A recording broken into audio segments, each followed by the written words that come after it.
কিয়ামতের প্রকম্পন একটা হচ্ছে অত্যন্ত ভয়ানক ব্যাপার। যেই দিন কিয়ামত ঘটবে সেই দিন ভূমিকম্প হবে, একটা প্রকম্পন, কাঁপবে জমিনটা।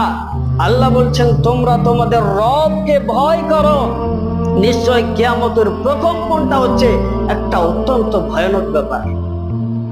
কতটা ভয়ানক? আল্লাহ বলছেন ইয়াউমা তারাউনাহা, সেই দিন তোমরা দেখবে তাযহালু কুল্লু মুরদিআতিন আম্মা আরদাত, প্রত্যেক মা তার দুধের সন্তানকে ফেলে দেবে।